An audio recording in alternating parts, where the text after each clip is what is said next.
Hello, YouTube. It's your boy Nathan coming to you to do another recap video.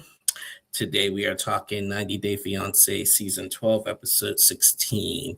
Last Fling Before the Ring. So yeah, we're just going to get on into it. We are winding down to the end of the season. Maybe we got an episode or two after this before the tell-all. I thought originally it was going to be, I thought next week was going to be the last episode before the tell-all, but I think it's probably going to be the week after. So yeah. So we're just going to get on to it. The first couple I want to talk is Asia and Maxwell. We only seen Asia in this episode for one scene. Remember a few weeks ago, we left off with her godbrother Rod having a fit and banging the table, and she ended up leaving. And that other woman, I forget what her other woman is, just like a big friend to the family, expressing their doubts about Asia getting married. Because remind you, other than Rod, Asia's other friends that out to Nigeria did not know that they were coming in for a wedding. So in this episode, Asia is just voicing her concerns, and the lady comes in and say, Asia, like, I never seen you jump like this and everything. Like, we support you and stuff. And she's like, do you? And she was like, yeah. And Asia just keeps saying that it's like me and Maxwell would stand the test of time, basically. Like, we're going to be walking down that aisle. If Maxwell says no, it's a no. If Asia says no, it's a no. But one thing's for sure, we're going to be walking down that aisle. So Asia's pretty certain and determined and everything. And once again, she's saying God, they got God on their side. And yes, I mean, I pray for them. I really do. I pray for Asia and Maxwell.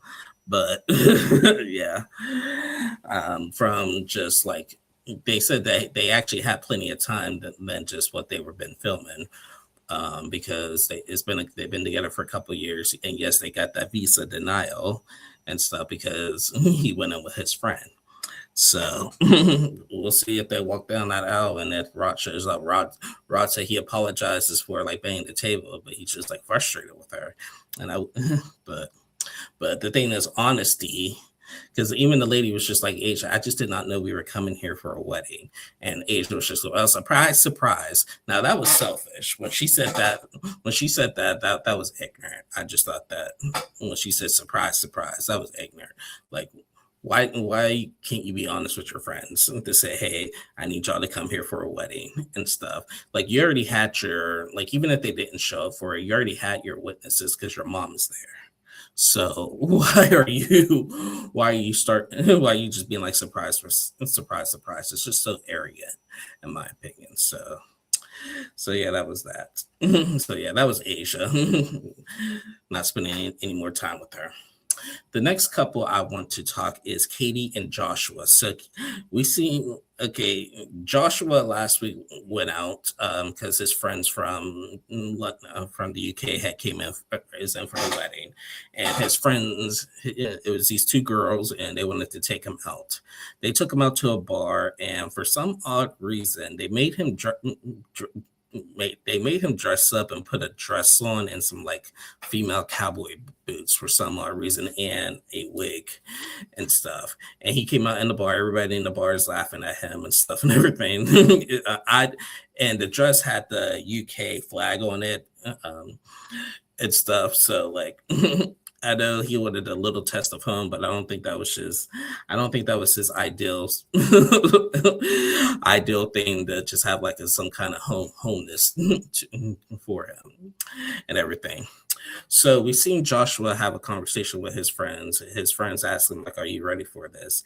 And he's basically saying, like, I don't know, because she's been saying that, like, she still has that urge. She wants to have an open marriage. She wants that urge to make out with people and stuff.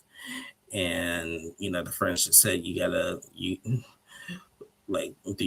she know that you want to be monogamous? And does she know that this is not how people in monogamous relationships factor? And she's like, yes, but it's just Katie, basically. So they were just like, well, I just hope you know what you're doing and stuff. And so Joshua goes back to the wedding venue place where Katie and her parents are setting up for the wedding. Remember last week she was being a dictator over it, like telling everybody what to do and stuff and everything.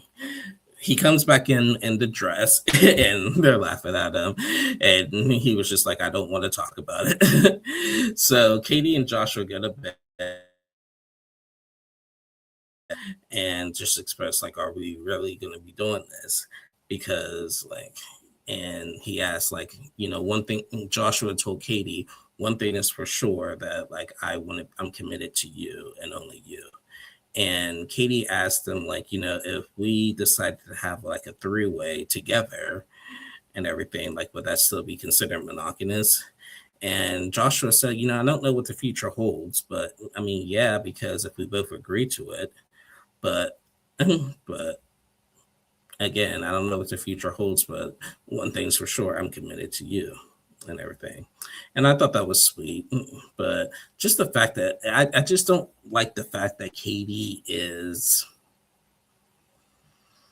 just wants this so bad. I mean, it's not as bad as it was with Jasmine, but it's still very disturbing.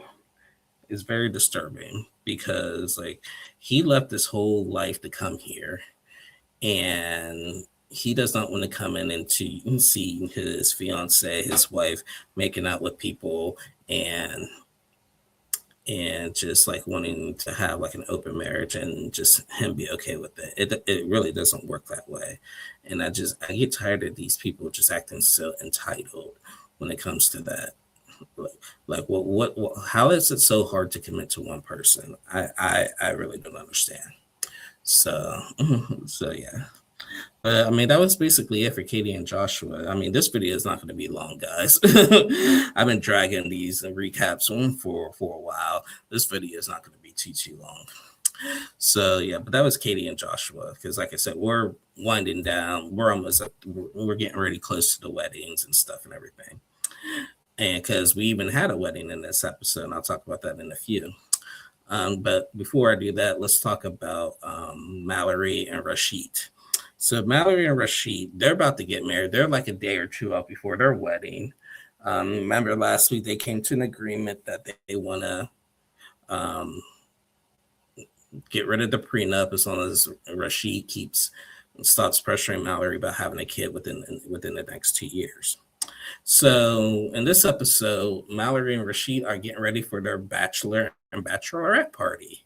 And Mallerie gave him the full-blown okay to take him to a freaking strip club. And he is all happy and everything. So all of Mallory's friends are in town, even Brandon. Brandon, they get on a little party bus and head over to the bar or to the club or whatever. And they got them both sashes to wear. They took Rasheed over to the club, to the strip club, and Brandon got him ordered him a lap dance, and he was enjoying every bit of it. He was having the time of his life. At first, Rasheed was just like, I don't trust Brandon, but okay, but this is bad. This is so bad and stuff. And Mallerie was cool with it. We see Mallerie and her girls like having their fun. They showed up at this bar, and they got on, I guess it was biker night, and they even let Mallerie get on a motorcycle and stuff just to have a feel of the motorcycle and everything. We also seen Rasheed have his friend from New Jersey come in, who's also a Turkish man that's living in New Jersey. I forget, it started with the C, I forget his name, but that's his best friend that came in for the wedding. He was there. He kept quiet throughout that whole time. He looked like he was entertaining it, but yeah, he said that they hung out a lot in Athens, Greece before, and and Rasheed's friend was just like, yeah, this is not Athens, Greece. I did not know we were coming from Athens, Greece to Athens, Alabama. Yeah. Yeah, dude. Yeah. This is not Athens, Greece. This is Athens, Alabama. So yeah, so Mallerie and her girls, yeah, they get on the motorcycle, and Mallory's just having the time of her life. So then they're talking. So now the girls have a conversation. So we all know Mallory she's not really that close with her parents, and this is like why she's like on the uppity up about wanting to have kids and stuff. Well, she had a conversation with her friends. One of her friends asked, like, who all from your family's coming to the wedding?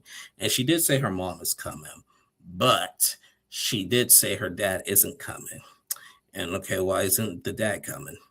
The dad isn't coming because apparently he said that because he's a Christian and Rasheed's a Muslim. Oh my goodness. So, I mean, from the very beginning with Mallory and Rasheed, I have had the side eye on the couple as a whole because like where Mallory is from and just her lifestyle and some of the things that she said about her family and friends in the beginning, I've had the side eye. When we first met her, she said that her friends were all for the deportations and stuff. Um, and then before the white trash bash party, she said that she had to uninvite some of her friends because they think that um, Rashid could be a terrorist and stuff. Now we're getting her father's not coming to the wedding because he's a Christian and Rashid's a Muslim.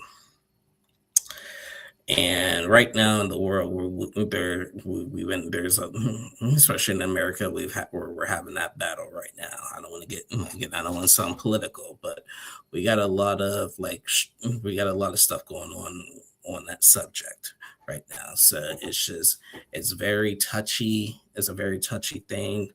Um, the only thing I would say about it is just I'm a person who loves anybody and anything and respects everybody. As long as you're respecting me, I don't care what race, religion, sexual orientation, nationality, ethnicity that you are. Just be a good person. That's all. So, and Mallory said that Rasheed does not know about this because he's been dying to meet the father, but the father just said that he's not comfortable coming. Mallory did say, like, within the 10 years, this is the last straw. Her father hasn't really been present.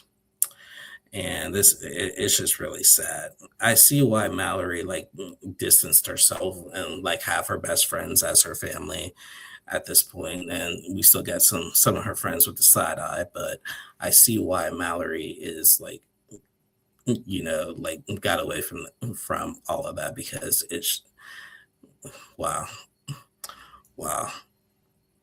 So yeah, that was that. Now, judging by the previews of next week, we're gonna see Rasheed break down and cry, like really break down and cry hard.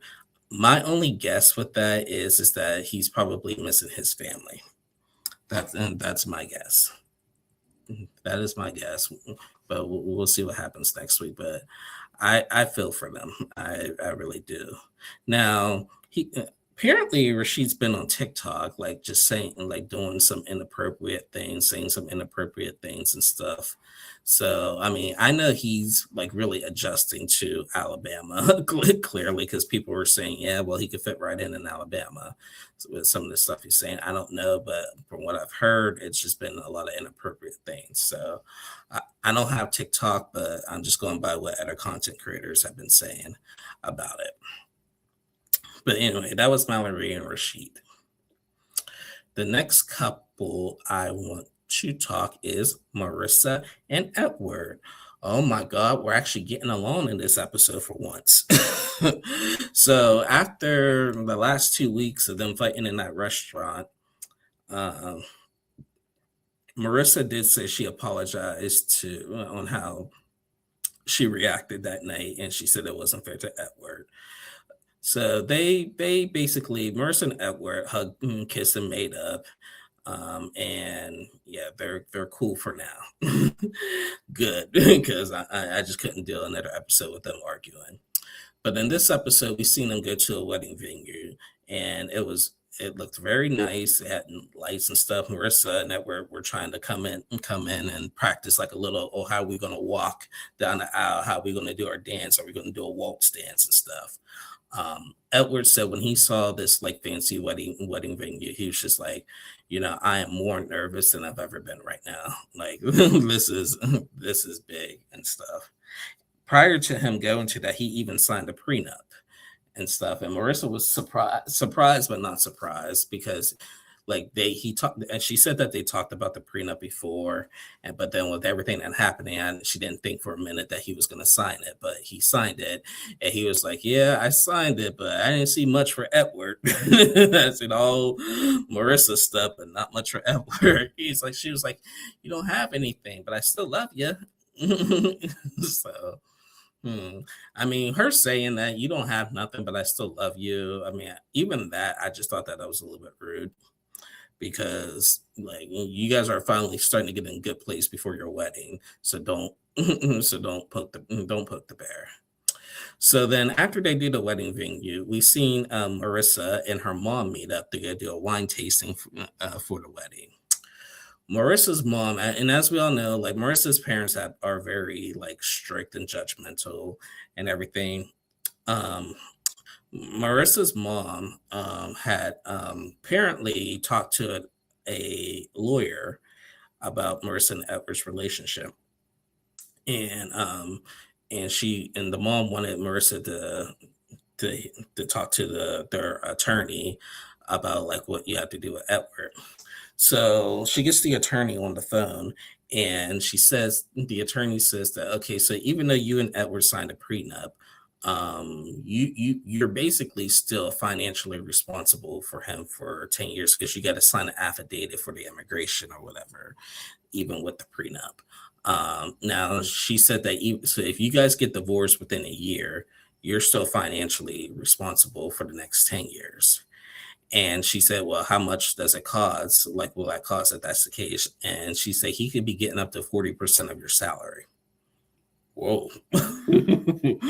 Whoa. So, like, now Marissa is just like really thinking about it. And I think she's a little irritated that her mom talked to the lawyer without her permission or whatever. But the mom's just like, I'm just looking out for you and everything. But I mean, when Marissa told Edward about the prenup, she's like, "Look, I don't have any doubt that you're trying to like take everything that I got. This is just protection for me and my kids." But you know what? That's what they all say. That's that's what they all say. They just say that just to cover themselves, just so the other person don't feel bad. you know, oh, I'm just doing this to protect my kids and stuff and everything. And I know you're not going to take from me, yada yada yada yada. Yeah, okay. Yeah, okay. You're just trying to put a band-aid on it, but it's okay. I mean, prenups are fine. I have nothing against prenups. They're fine, but let's just be fully honest on how you want it. If you want to do a prenup, I'm all, like I said, I'm all for prenups, but if you want to do a prenup, just be fully honest about it. So I just hope the intentions were good intentions in that moment. Marissa's mom, yeah, she's yeah, this is why Marissa's the way she is, because of her mom. Clearly. Clearly.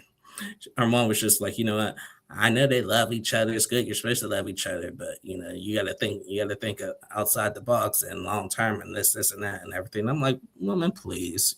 You're like 60, 70 years old and everything. Marissa's 45 years old. Come on now. Yes, she's about to marry a young guy, but she knows what she's doing.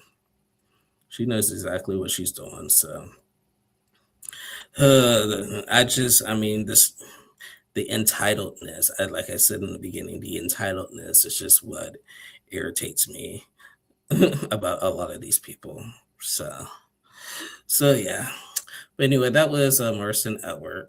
Next couple I want to talk is Shay and Annabelle. We have our first wedding of the season. Who would have thought it would have been them, been the first couple to get married? Shay and Annabelle. So it's wedding day. We've seen Annabelle and Allison and the girls all getting ready and stuff. Allison is doing Annabelle's nails and makeup and stuff. Allison told Annabelle, "Hey, Annabelle, like, I know we had a rocky start and everything, and I'm sorry that I was a brat at times, but I'm really glad that you're here. I apologize for the drama that I caused and everything. I don't really want you to go back, like, and I can't find anybody else that's good for my dad than you." Annabelle was just like, thank you, Allison. Like, I'm about to be your stepmom, this, and that, and everything. And yeah, Allison was like really happy. She was actually smiling the whole, the whole time and stuff. So, so yeah, so they get Annabelle ready. Annabelle looked really beautiful and stuff. They drive her to like the spot where they're gonna have the little mini ceremony. It was a small ceremony. It was just the girls and a couple of Shay's friends there, and out and his grandkids. So on the way to the wedding venue, Allison asked Annabelle, like, "Is your parents going to be like like on video call or something like on the wedding?" And she said, "No, I'm sad about this. It's like 3 in the morning there, so they're probably sleeping." But I mean, even if it was 3 in the morning, I would have woke up at 3 in the morning just to see a wedding. Like if it was like my daughter, I mean, that's just me. I would have woke up at 3 a.m. to see that. Like, so I know like Annabelle was upset about that, but she got through it. So they get to the wedding venue, and she walks down the aisle. Her and Shay got married. Now, the only criticism I have about Shay and Annabelle's wedding is when they were reading the vows, Shay made one of his groomsmen read the vows to Annabelle. Like what in the world? What in the world? Why did he make his groomsmen read the vows, read his own vows to Annabelle? That's the only criticism I had about that wedding. Like it was a nice little cute private ceremony and stuff, but that that was just weird. So after they said I do, they go back to the cabin and everything and had their little party. Like Shay tells Annabelle how we do in America. We got to feed each other after we cut the cake and stuff with our hands and stuff and everything. So with all the drama with the ex-wife, the kids, like Shay's like crazy lifestyle and all that, him and Annabelle made it down the aisle and everything. And then of course Annabelle washing his body and stuff and everything. Like they've been through a lot. So I'm glad I didn't, like I said, I want to see all of these couples make it. Like like we have drama throughout the season. It's just draining, but it all leads to wedding day. This is what 90 Day Fiance is about. It's about the weddings. It's about seeing the weddings after the 90 days are up. This is what it's about and stuff. So, and I'll talk more about that when I finish up here. So that was Shay and Annabelle. Congratulations, Shay and Annabelle, first wedding of the season. Last couple we got to talk is freaking Thomas and Paula. I'm so confused with them. I'm really confused because this episode they're a day out before the wedding too, and they're about to have like a date and final date night before the wedding and stuff, and they decided to ride a bike to it, and Paula was just not happy about it, and like Thomas like, oh, it saved us money, saved us $20 for like a cab or whatever and stuff. So they have dinner, and Paula expresses her concerns about Thomas. She's saying that I'm not a fan of your lifestyle. Like you don't your life, the way you try to get me to fit into your lifestyle like that. It's just not me. And like how like so like uptight you are. It's just not me basically. And I'm about ready to go back to Brazil. Like I'm just ready to go back to Brazil and stuff. And Thomas just like basically the same thing. Like with her lifestyle, like I don't feel like you're like there has been much room for like a big compromise like during these 90 days and stuff. And then that set Paula off. She was just like, and she told him in Spanish that you are effing annoying and that you're a SOB. Now that was mean, Paula. Come on, that was mean. Why are you gonna call him effing annoying and an SOB? That's mean. So she's just like, I don't know if I want to do this. Like, I don't know if we could get married. I want to go back to Brazil. I'm going back to Brazil. My my sister leaves on Sunday. The rest of the family leaves on Monday. Like, I'm going back with them. And he's just like, you just want to go back there and leave me here. Imagine if I was saying this to you, like the other way, this was the other way around. How do you think I would feel and stuff and everything? And she's just like, I just want to go back, and like, I don't know if we're gonna do this. Are we breaking up right now? This is just so confusing because rumor has it that, okay, now judging by the previews, they're getting ready for the ceremony, but for next week. But the thing is, rumor has it that they recently just got married in Greece, like literally last week. And mind you, their scenes were filmed last year. And Paula is currently in Brazil right now. I think Thomas might be there with them on that. So I'm just confused with them.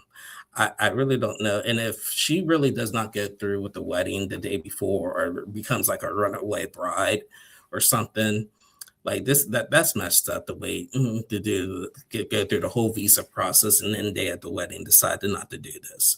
Like that, I would lose so much respect for Paula if she does that. Like, I understand how she feels that 90 days ain't enough. Maybe we could do 180, but that's just the law, and you knew that. And this ain't the first time you've been in America, by the way. Now, I understand you like your life in Brazil. I'm not disputing that, but yeah, I just don't get it. And rumor has it that someone asked her on one of her Q&As, or is she trans? And she said yes. But other people saying, well, no, she posted baby pictures, female baby pictures of herself. So I'm not going to try to indulge in that. I mean, I ain't gonna lie. Her voice. I'm not gonna say her voice sounded masculine, but her voice kind of reminded me like Larissa, who's also from Brazil. So, but I don't know. Maybe I don't know. I don't know. Like, I'm not gonna confirm that or like her response to that. Like, I don't feel like that was a big confirmation if she's trans or not. So yeah. But that was Thomas and Paula. And that was basically it. We did not see Debbie and Mito. I don't get this. Like, why are we dragging? All of these couples are on their last day, the day before their wedding or the day of their wedding, and we are dragging these weeks out for some odd reason. I just don't get it. I don't know why we're dragging it out. Let's just get to the rest of the weddings and let's get to the tell all, right? And let's like wrap this up. Like, there's no need to keep dragging this out. Now, before I sign off, I want to talk a little bit about 90 Day Fiance. As I just said, that when we get to the weddings, like, this is what it's all about. Now, mind you, for 90 Day Fiance, like for all the spinoffs except for before the 90 days, 90 Day Fiance, 90 Day the Other Way, and of course Happily Ever After, and forget like Single Life, Hunt for Love, Last Resort. But for the main spinoffs, for 90 Day, Happily Ever After, and The Other Way, not B90, but mostly 90 Day and The Other Way. These couples already know each other. These couples have already been dating for a long time and stuff. They've already gotten engaged. They've already spent like plenty of time together. Some more than others and stuff. And when they apply for the K1 visa and be like, oh, 90 days in enough, and then they talk about wanting to leave, like how long, what and again, I understand 90 Day is heavily produced, but how can you say after like most of these couples have been together for years and their visas are finally approved to say that 90 days ain't enough when you've been together for years? Like, I understand, yeah, maybe like, okay, the adjustment, moving and living in America, that's the problem. But there was a spinoff that they did years ago. It was called 90 Day Just Landed. And it was like the same thing. It was like, the American coming over here, the foreigner coming over here, and the foreigner like literally adjusting to life literally when they landed, and then just hanging out and just doing little things, and then we don't see them the rest of the way. Then at the end, they get married and so forth. My thing is that was a little bit more genuine. Like it wasn't heavily produced, and it was just like, oh wow, the foreigner. Oh, this is what y'all do. This is cool. Oh, this is a little weird. This is not what I do. That's how it should be, and that's how it was in the beginning. So I know a lot of content creators are annoyed with, not even just the content creators, a lot of 90 Day fans are just annoyed these days on how like heavily produced 90 Day Fiance has been, especially, and I even talked to some of the previous cast members who told me their experiences about it. So I know they want the ratings, but they need to get back to the more genuine, authentic, and don't let it be produced. Let them be authentically themselves. That's all I'm saying. And I'm not going to get into a big spiel about that, but yeah. Well, I lied. This video was still my average time limit. I lied. Anyway, guys, that's the end of my review. Thank you guys so much for watching. Please like and subscribe to my channel if you haven't already. To all my new subscribers, thank you so much, guys. We are growing. I'm so excited for the Nathan Tim 2 page, guys. Like we are growing like rapidly, like more than we've ever done before. Like this has just been amazing. Like I've gotten a lot of new subscribers lately. I hope you guys enjoy my content. Like I'm not the most popular one, but like I just try to keep it. I try to keep it real. I try to keep it safe and everything. I don't want no controversy or nothing. And I love doing this. So thank you guys for all your love and support.